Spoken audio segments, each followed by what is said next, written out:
Hi, we're going to talk about Chapter 22, Condensations and Alpha Substitution of Carbonyl Compounds. There are not very many slides for this, as you saw when you got the downloaded the pre-slides. I'm hoping it's enough, though, that you can figure it out. And I'm trying to keep it from being too long. Okay, aldehydes, ketones, esters, and notice it says N disubstituted amides. Okay, so here is basically a ketone, and what happens is there is the carbonyl that things can add to, but the carbon next to the carbonyl, those hydrogens are slightly acidic because the oxygen and the carbonyl are withdrawing electrons from that carbon. So that makes those hydrogens, the alpha hydrogens, a little acidic. So your base can pull off those protons. You have to have a strong enough base, but you can pull off those protons. Remember that ketones exist in equilibrium with their enol tautomer. So here is the keto tautomer on the left, and on the right is the enol. Okay, notice that they're tautomers. They are not resonance. The hydrogen has moved spots. There is always this equilibrium between an enol and the keto form, even though it can be very little. So look at this. This has acetone on it. And you can see that in that equilibrium, 99.9% is the keto tautomer and 0.1% is the enol tautomer. Now, look at this compound. This compound has 2 carbonyls in it. Thus, which hydrogen do you think is going to be the most acidic? The ones on the right or the one in the middle? Obviously, it's the one in the middle because there are 2 things pulling electron density away from it. Okay, notice that this molecule in the bottle, just in the bottle, exists 15% of it in the enol tautomer. Now, why would it do that? Well, it does that because if you go 1, 2, 3, 4, 5, 6, there's a 6-membered ring that can be formed because of hydrogen bonding between the enol and the other keto form, the other side with the carbonyl. Okay, here is an example, and I already showed you this one in class, where this phenol exists as its enol tautomer way more than its keto tautomer because you have an aromatic ring.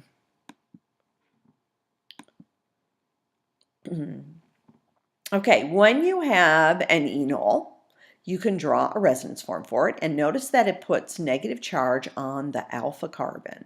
That negative charge now can function as a nucleophile. Okay, if you put base in with some kind of a ketone or aldehyde, you can pull off the proton that is on the alpha carbon, one of those hydrogens, and then you end up getting an enolate anion. Okay, now, enolates are formed after one of the protons is removed. Enols don't have a negative charge. If you look at the structure on the top left, there's no charge separation. There's no negative charge. If you look at the second row, the third structure, you'll see that there is a negative charge on the O. Okay, so basically we're going to pull off a proton. We're going to make a negative charge. It's stabilized by resonance, and then it can react with something, some kind of electrophile. Okay, and you'll end up getting an alpha substituted product. Basically, the carbon is going to function as a nucleophile, the carbon with a negative charge, I should say. All right, so here is another example where they threw acid in. Okay, in the top one they threw base, okay, and we pulled off a proton. In this example, we're throwing in acid and protonating the O, which actually makes that hydrogen down here easier to pull off, more acidic. So water can function when you have it in acid. Water can function as the base. Okay, and then you'll see here you have an enol. So the difference between an enol and an enolate is charge. Enolates have negative charge overall. Enols do not. They're neutral. All right, so after we do this and we add our electrophile, whatever it is, then we have an O plus and water will pull off that proton and you'll end up with an alpha substitute product. Yes, you can end up with the same product using the base method or the acid method. Okay, so we can take a ketone and chlorinate it.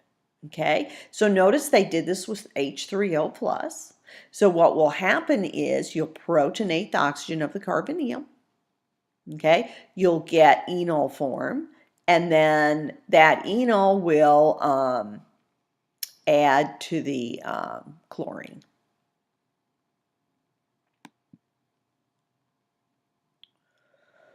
Okay, here is this compound, and they're adding bromine with an excess of base. You can add halogens with acid or base, just like that other slide where it showed acid and base. Okay, when you use a lot of bromine and a lot of hydroxide ion, you could actually replace all of these alpha carbons. Okay, or excuse me, all of the alpha hydrogens with bromine, which is what they did in this example. Okay, lithium diisopropylamide, LDA, is commonly used as an organic base. Okay, it is a very, very strong base. It's right up there with sodamide, NaNH2.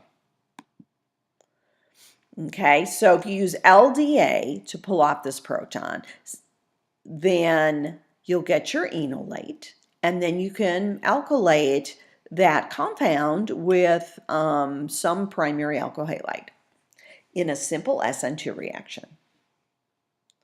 Okay, here is an example where they have an alpha carbon to an ester. This works with esters as well as with ketones and aldehydes. Okay, it doesn't mean you can pull off the alpha proton. Notice the one that gets pulled off, the one that's next to the carbonyl. Okay, then that negative will be your nucleophilic carbon, that negatively charged carbon, and it will attack methyl iodide and substitute. Okay, just like we did up here, only we have an ester. Okay, in an aldol addition, the carbonyl compound functions as a nucleophile and another carbonyl compound serves as the electrophile. The two can be the same compound or different ones.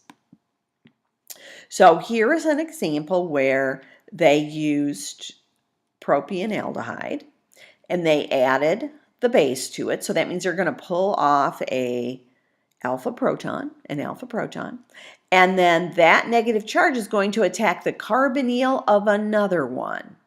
So the bond over here between the two CHs, the yellow CH and the white CH, since you can't see my arrow as a point, that bond is the new bond that's formed.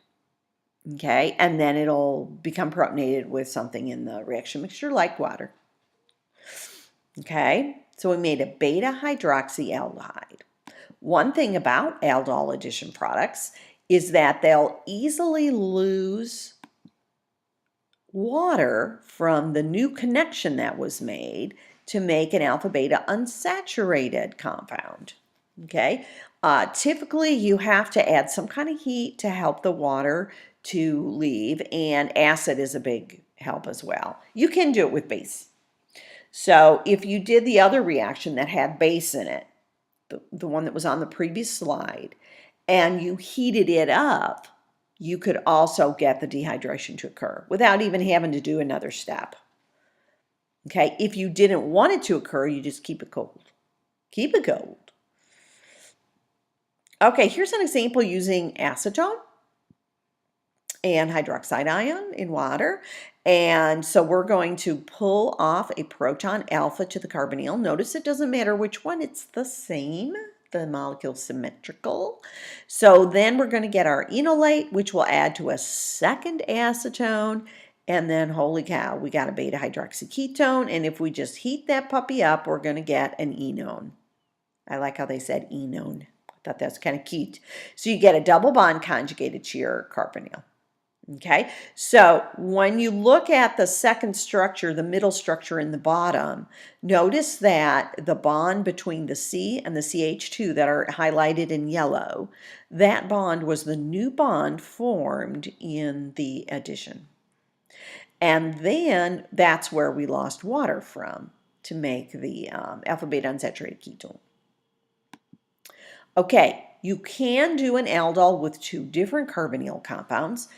Typically, when you do this, you choose one of your carbonyl compounds to not have an alpha hydrogen, because otherwise you would get mixtures. So like if you put acetone and cyclohexanone in the same pot and you threw in base, okay, you're going to get condensation between acetone and acetone, between cyclohexanone and cyclohexanone, and between acetone and cyclohexanone. And oh my gosh, either one could be the nucleophilic part.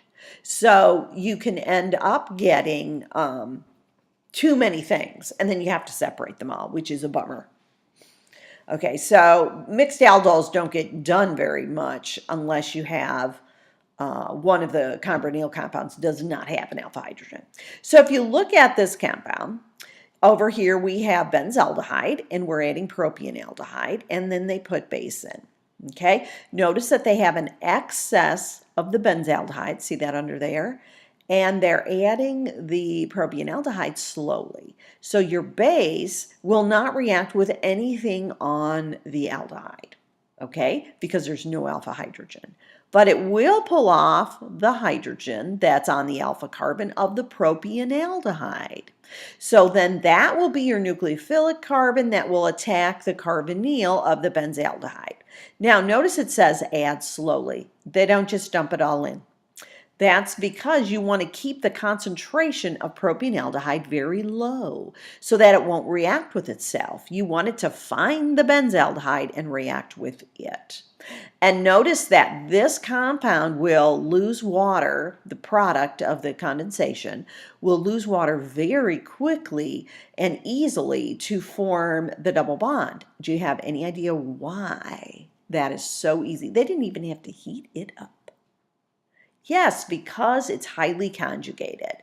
So you've got your single, double stuff in your benzene ring. Then you go single, double, all the way out to the carbonyl.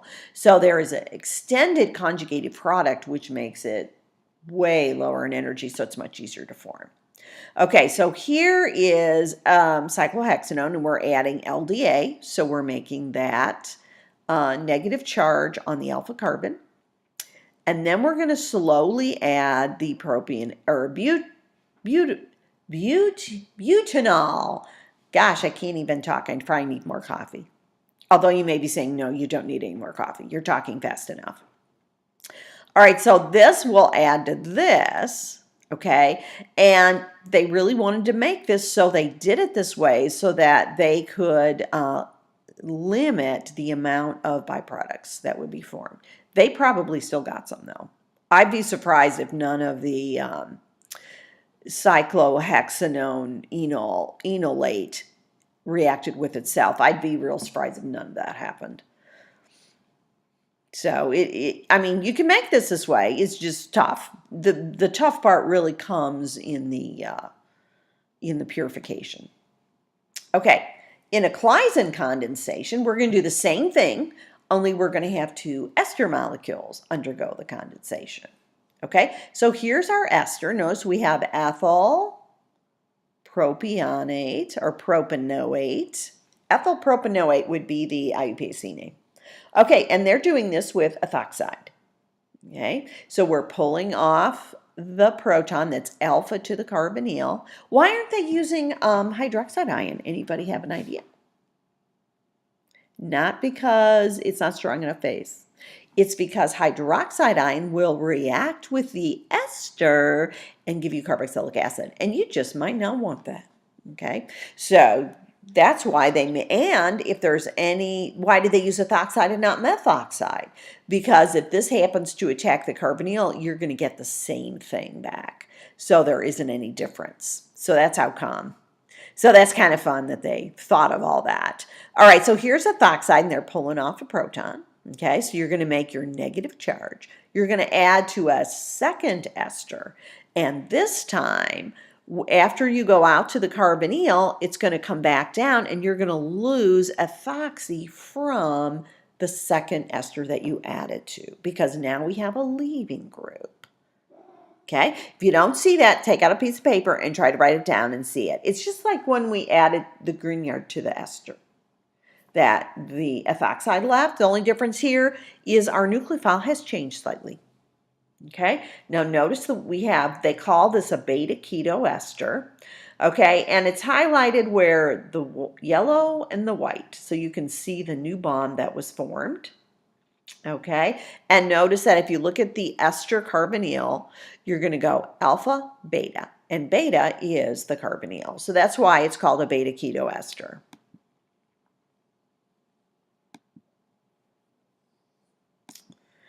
Okay, it is a well-known fact that carboxylate anions do not lose carbon dioxide because the leaving group would be an anion. Okay, you can lose CO2 from carboxylic acids if it is bonded to a carbon adjacent to a carbonyl carbon of any type. You can heat it up and lose CO2.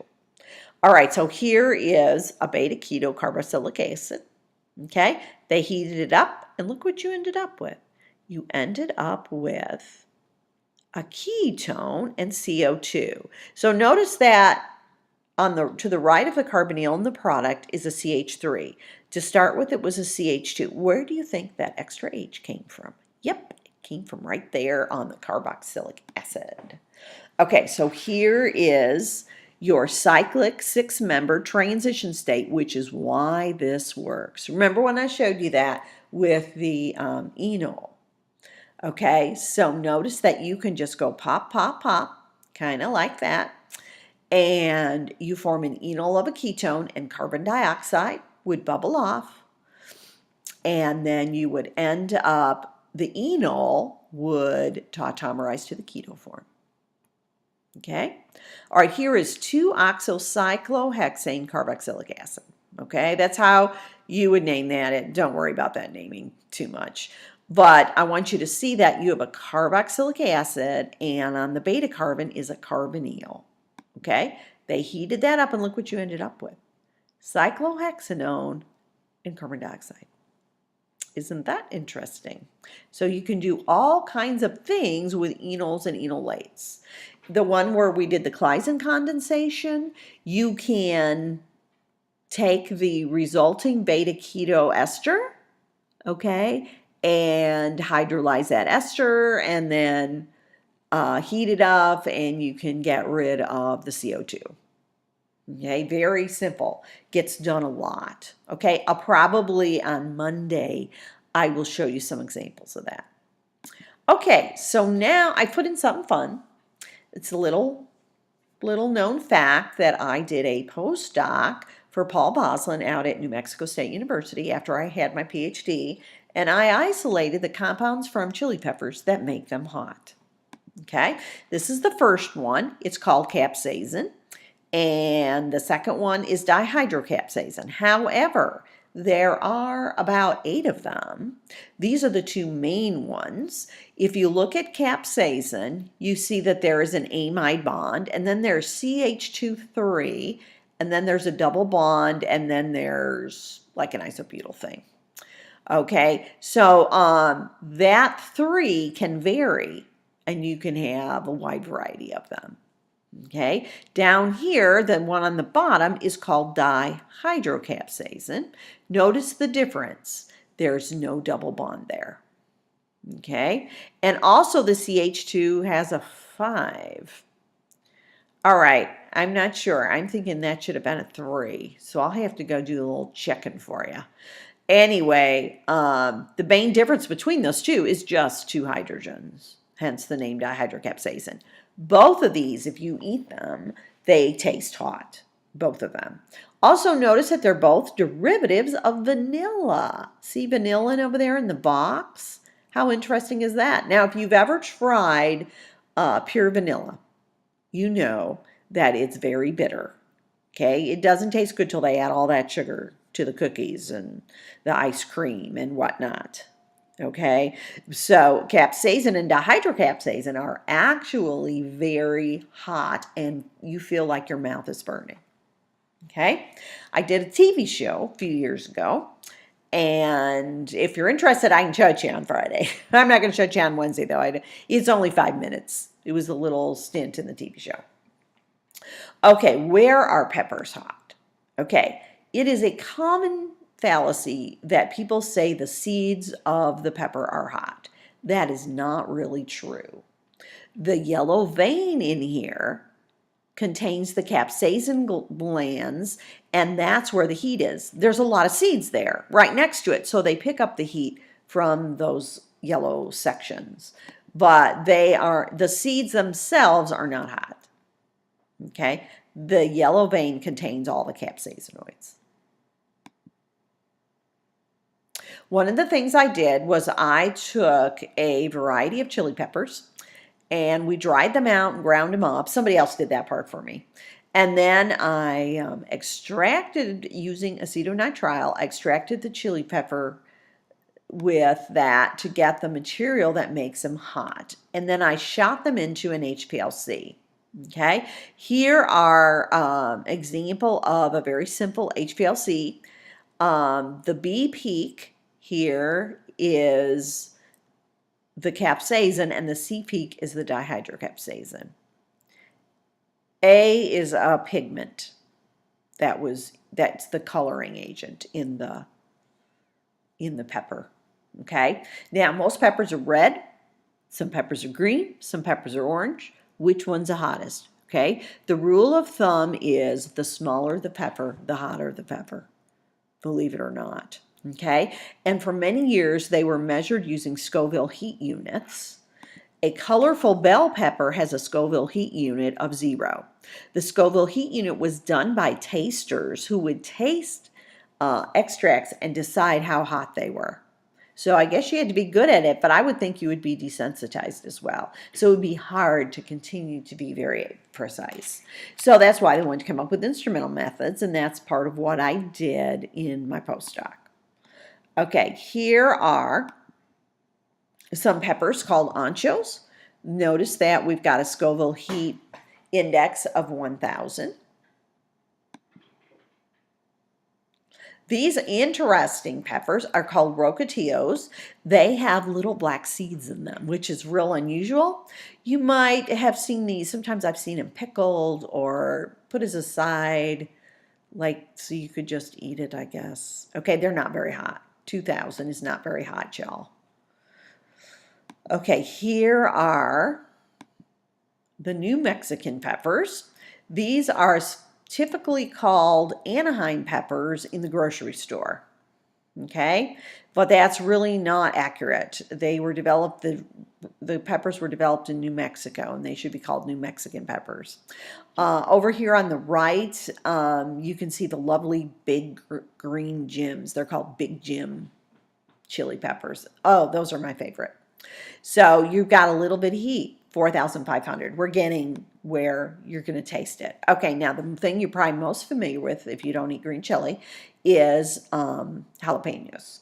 Okay, jalapenos have often this funky texture on them. It's called cork type texture, and notice the heat index of jalapenos is 5,000. Now, I want you to know that it's not 5,000 on the dot, and it's not that every time you eat a pepper you're going to get 5,000 Scoville heat units hitting you. Okay, it varies from pepper to pepper, and it varies from lot to lot. Okay, here are some serrano peppers. These are pretty tiny. They're tiny and skinnier than the jalapenos, and I have seen these in the grocery store as well. Notice that this plant has both red and green fruit on it. Yes, these are called fruits. Notice the Scoville heat unit jumped 4 times that of jalapeno peppers, people. These are spicy, hot. Typically, the green is the unripened fruit and the red is the ripened fruit. Oftentimes, people perceive the red as having less heat than the green, but we haven't found any differences between them. The reason you perceive it differently is because there's more sugar in the red pepper or the ripened fruit. All right, here's something that you're probably familiar with. This is a cayenne pepper. You can buy dried cayenne peppers that have been ground up. And you can also, yeah, you can just buy them from McCormick and put it in your chili and stuff like that you make at home, whatever you make. Okay, see these peppers? These are really little. I hope you're perceiving them as being little. These are Tabasco peppers. They use these to make Tabasco sauce. And they're beautiful. Look at all the colors in there, yellow, orange, green, and red. They're just really neat looking. I've seen a lot of these plants. They have also, I also helped plant some in the ground one time with the group I worked with, and it was lots of fun. And they were like making different new varieties that would be resistant to things like drought and, well, not just drought, but too much rain and different diseases. So they developed those. Okay, this is the famous habanero pepper. It is bigger than some of those other little peppers. There's a bunch of Thai peppers. There are so many varieties. It's amazing. But they all have the same things in them that make them hot. They have them in different ratios and in different concentrations. Okay, so here's our habanero. It's beautiful, shiny.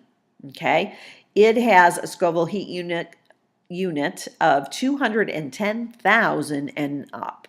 Yes, I have tried a habanero pepper. You can even buy habanero hot sauce. So one of the hottest peppers ever found is called the ghost pepper. I think it's a form of habanero. Anyway, so if you're interested, I can show you my little TV show. It's, like I said, it's only like 5 minutes long. It's kind of cute. And I will tell you this, they only let me be as scientific as I was in that show. It was for kids, and they kept telling me, no, you can't say that. No, you can't say that. So I had to say, the bigger the peak, the more capsaicin in the sample. So it was kind of cute. And like I said, there's a variety of them. Right now, they're trying to breed peppers that will have more of one capsaicinoid in them than another, because some of them, you bite the pepper, and what does the capsaicin do? It stays in your mouth. You can't get rid of it. Well, what they want to do is actually breed them so that the main capsaicin in that pepper sample is one that washes out quickly with water, and then you'll eat more pepper. You just keep eating it. We're one of the few living creatures, let's say, on the planet that likes hot stuff. Okay? The plants made the hot stuff in order to keep birds and stuff away. So anyway, I hope you enjoyed the little peppers there for you. Spicing things up. Okay, we'll find out if you made it to the end. All right, anyway, y'all have a good weekend. I will see you on Monday.